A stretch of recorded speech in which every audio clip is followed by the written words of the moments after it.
ਵੇਖੋ ਜਿਵੇਂ ਦਰਵਾਜ਼ੇ ਚੁਗਲ ਮੂੰਹ ਤੋਂ ਚਾਚੀ ਹਾਂ ਬਾਹਰ ਇਹੋ ਜਿਹਾ ਮੂੰਹ ਉਹਦਾ ਬੰਦਾ ਜਿਵੇਂ ਦਰਵਾਜ਼ੇ ਚੁਗਲ ਆ ਜਾਓ ਤੁਹਾਡੀ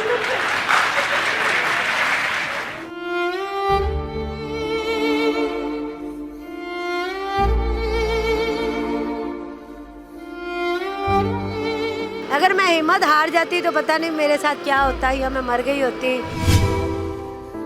जिनके पीछे स्पोर्ट है वो हिट है, जिनके पीछे स्पोर्ट नहीं है तो अनफिट है, वो यहाँ पे है। तो मेरा घर भी किराए पे है, बहुत मुश्किल वक्त गुजर रहा है।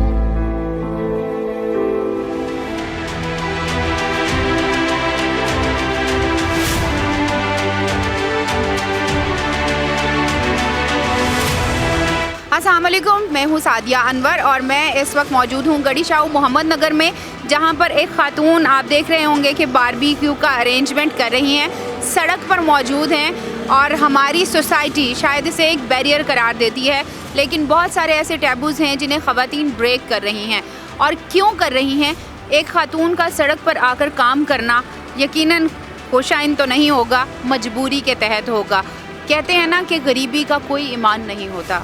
गरीबी किसी जगह पर नहीं देखती कि आप शोबिस में काम करते हैं या आप इक़्तिदार के ऐवानों में बैठे हैं। वो आपको किसी न किसी तौर इस तरह के सेल्फ़ क्रिएशन पे ले आती है और कहते हैं कि हमेशा ज़रूरत ईजाद की माँ होती है। तो आइए इनसे जानते हैं। मेरी ही हम नाम है सादिया शेख, जो कि कभी शोबिस की चकाचौंध दुनिया में काम करती थी।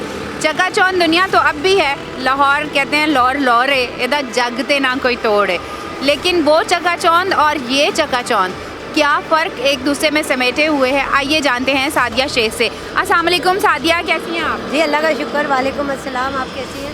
अच्छा सादिया, ये बताइए कि ये जो आप कर रही हैं बारबेक्यू का काम, कितने अरसे से कर रही हैं? ये मैंने शुरू किया था जब फर्स्ट लॉकडाउन हुआ था ना, उससे पहले उसके बीच में ही शुरू किया था मैंने ना। उसके बीच में शुरू किया था, क्या वजह थी? पहले आप शोबिस में काम करती थी, यहाँ आके ये लगाते हुए शर्मिंदगी महसूस नहीं हुई? किस तरह से अपने आप को तैयार किया? देखिए जी, मेहनत करने में कोई शर्मिंदगी नहीं है। मैं फ़ख्र महसूस करती हूँ कि मैंने हिम्मत नहीं हारी। अगर मैं हिम्मत हार जाती तो पता नहीं मेरे साथ क्या होता, या मैं मर गई होती, या मैं कहीं मैं हॉस्पिटल में एडमिट होती, या सड़कों में ज़िल्लो ख्वार हो रही होती।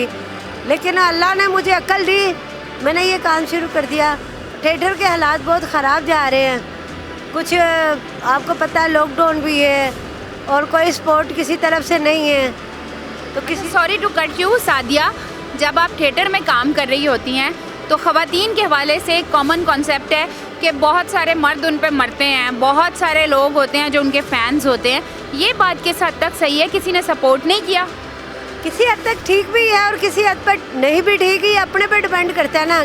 कि जैसे अब आप हो, मैं मर्द हूँ, मैं आपको कह रही हूँ कि आप मेरे साथ सेटिंग कर लें, मेरे साथ दोस्ती कर लें, और आप नहीं करेंगे, ठीक है ना। ये आपकी मर्ज़ी है, उसमें मेरी मर्ज़ी नहीं चलनी, उसमें आपकी मर्ज़ी चलेगी। तो जो जिनके पीछे स्पोर्ट है वो हिट है, जिनके पीछे स्पोर्ट नहीं है तो अनफिट है, वो यहाँ पे है। क्या बात है, बिल्कुल सही कह रही हैं। लेकिन क्या खुदा तरसी, क्या इंसानियत, ये सारी चीज़ें हमारे मुआशरे में ख़त्म हो गई हैं सादिया? तकरीबन ख़त्म ही हो गई हैं, तो ये हाल हो गया ना।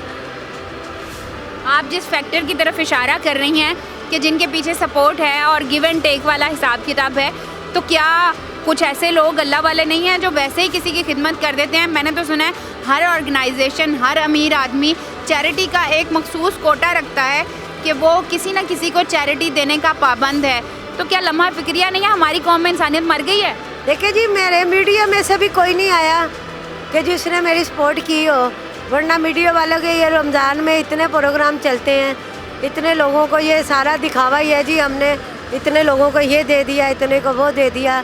ये समा पे देख लें, बोल पे देख लें, ये सब क्या है? ये मुझे तो कुछ समझ नहीं आता। मुझे अगर होता तो मुझे वो ज़रूर बुलाते। मैं भी 3 साल से सड़क पे रोड पे बैठी हूँ, मुझे किसी चैनल वाले ने, किसी हुकूमत ने सपोर्ट नहीं किया। इवन कि एक बंदा है, 2 बंदियाँ जिनका है, एक का नाम है बाबर बेग साहब, यूट्यूब के हैं, और सेकंड एक आईनी है, और एक अपना थी उज़मा स्ट्रॉन्ग। इन तीनों के अलावा मेरे साथ किसी ने सपोर्ट नहीं किया। ये जो भी है, मेरा सामान जितना भी है ये इन सब की बदौलत में है। अच्छा, मुझे ये बताएं सादिया, बहुत सारे इदारे हैं जो हमारे आर्टिस्ट लोगों की हेल्प करते हैं, जैसे अलहमरा है, जैसे और बहुत सारे इदारे हैं, पंजाब आर्ट्स काउंसिल है, आप कहीं गई?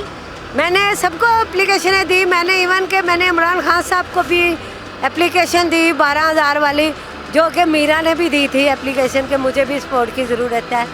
मीरा को तो मिल गए होंगे लेकिन हमें नहीं मिले। कहते हैं हज़ारों साल नरगिस अपनी बेनूरी पे रोती है, हज़ारों साल नरगिस अपनी बेनूरी पे रोती है, बड़ी मुश्किल से होता है चमन में दीदावर पैदा।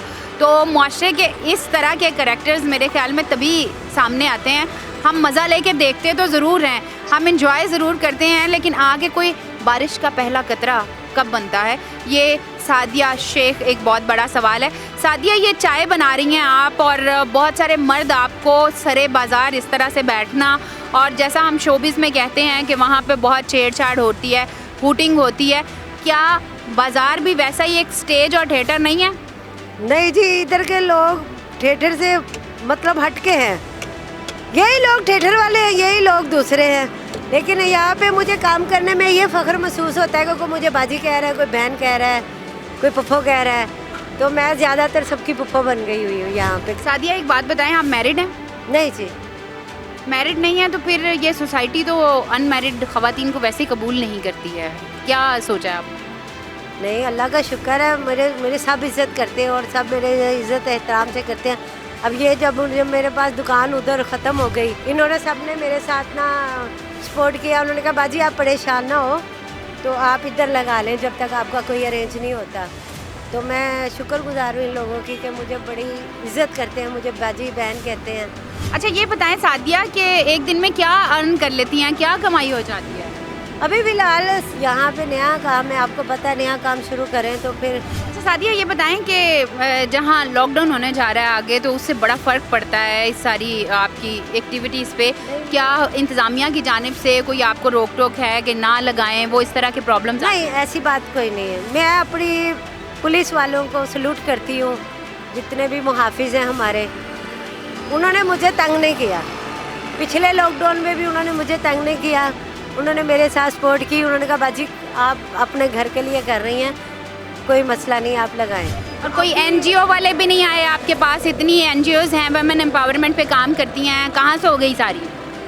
कोई किसी के काम नहीं आता। पंजाबी में कहते हैं ना, वाह जिंद अपनी। ये एनजीओ जितनी भी बनी हुई ना, ये सब अपने घर पालती है, ये गरीब को नहीं पालती। कहते हैं जी, उठाना खुद ही पड़ता है थका टूटा बदन अपना, उठाना खुद ही पड़ता है थका टूटा बदन अपना, कि जब तक सांस बाकी है कोई कांधा नहीं देता। ये लम्हा फ़िक्रिया है उन हज़ारों बनी एनजीओज़ के लिए, उन हुकूमती इदारों के लिए जो आर्टिस्ट को फ़ंड्स देने के पाबंद हैं कि उन्होंने हर उस आर्टिस्ट का ख्याल रखना है जो कि अपनी ज़रूरियात ज़िंदगी पूरी ना कर सकता हो। तो सादिया शेख किस क्राइटेरिया पे पूरी उतरती है? क्या ये बेसरो सामानी का आलम एक दावत नहीं है उन लोगों के लिए? आइए और हमारी हेल्प कीजिए। वो क्या खूबसूरत बात किसी शायर ने कही है कि ज़रदार की इबादत, ज़रदार की सखावत इबादत है गर खुदा, ज़रदार की सखावत इबादत है गर खुदा, मुफलिस की भूख को भी रोज़ा शुमार कर। रमज़ानुल मुबारक का महीना इतना मुक़द्दस महीना, और इसके बावजूद वो लोग जो वाकई ज़रूरतमंद हैं वो सिर्फ़ यही सोचते रह गए कि वो इक़्तिदार के ऐवानों में बैठे वो लंगर खाने कहाँ गए, वो अशिया, वो सामान ख़ोरनोश जो सिर्फ़ तस्वीरें खिंचवाने का मोहताज है, वो आखिर किस दिन सादिया शेख तक पहुँचेगा? ये आप सब लोगों के लिए लम्हा फ़िक्रिया है। सादिया, एक बात बताइए, जब आप जाएंगी यहाँ से, अगर आपके ये लॉकडाउन के डेज़ गुजर जाते हैं, तो आप क्या सोचती हैं, वापस शोबिज़ को ज्वाइन करेंगी या इसी लाइफस्टाइल को कैरी करेंगी? शोबिज़ वालों का भी बेचारों का बुरा ही हाल है, वो भी बेचारे दरबदर हुए हैं, वो हुकूमत उनकी तरफ भी नहीं कोई तवज्जो दे रही। तो शोबिज़ में अब बचा ही कुछ नहीं है, क्या करना है शोबिज़ में भी? सब परेशान है जितने भी हैं। कैसर सुनावला साहब, सुहेल साहब, इन्होंने मेरी सखी साहब, इन्होंने मेरी सपोर्ट की है, मुझे रोज़ रमज़ान में राशन वगैरह और कुछ पैसे भी भेजे थे, उनको अल्लाह ज़िंदगी तंदुरुस्ती दे। लेकिन बहुत मुश्किल हो गया पाकिस्तान में रिज़्क़ कमाना ना, गरीब आदमी के लिए ना, और मेरा घर भी किराए पे है, बहुत मुश्किल वक्त गुजर रहा है। सादिया, बहुत चीज़ें महंगी हो गई हैं, आपका बारबेक्यू और आपकी चाय किस हद तक महंगी हुई है? चाय का भाई 30 रुपए की है और अंडा पराठा जो है वो 60 रुपए का दे रही हूँ। वो पहले 25 का था, 5 रुपए बढ़ाए हैं। वो भी गरीब आदमी है, कहते हैं बाजी 25 का ही दे दो। मैं फिर दे देती हूँ, मैं कहती हूँ नहीं ये भी बेचारे गरीब मेरी तरह ही हैं। इसी तरह अब लोगों ने रेट बढ़ा दिए हुए, लेकिन मेरे रेट चीज़ों के वही हैं, मेरा सामान के रेट वही हैं। जो अल्लाह मेरे रिज़्क देता है मैं खुश हूँ उसमें। खुदा के वास्ते लड़ाई झगड़े छोड़ो, मुल्क को तरफ आओ, मुल्क को सुधारो, काज़ी आज़म वाला दौड़ लेके आओ। ये मदीना रियासत कहाँ की मदीना रियासत बना रहे हैं, मुझे तो कहीं नज़र नहीं आ रही मदीना रियासत, किसी को भी नज़र नहीं आ रही। एनीवेज़, ये हमारी तरफ से एक छोटा सा गिफ्ट है हमारे चैनल की तरफ से, please accept it and thank you very much. हम कोशिश करेंगे कि हम किसी NGO से आपके ये सारी चीज़ें जो हैं इन्हें बाकायदा रनिंग में ला सकें एंड आई होप कि आप एक बाइज़्ज़त ज़िंदगी गुजार तो रही हो, इसे मज़ीद बेहतर करने में हम आपकी हेल्प करेंगे। अल्लाह आपको भी ज़िंदगी तंदुरुस्ती दे और आपकी पूरी टीम को अल्लाह ज़िंदगी तंदुरुस्ती दे, और जो मेरे साथ मोहब्बत करते हैं अल्लाह उनको भी ज़िंदगी तंदुरुस्ती दे, जो मेरा ख्याल रखते हैं अल्लाह उनको भी सेहत तंदुरुस्ती। हम आपके साथ हैं। अल्लाह अल्लाह हाफ़िज़।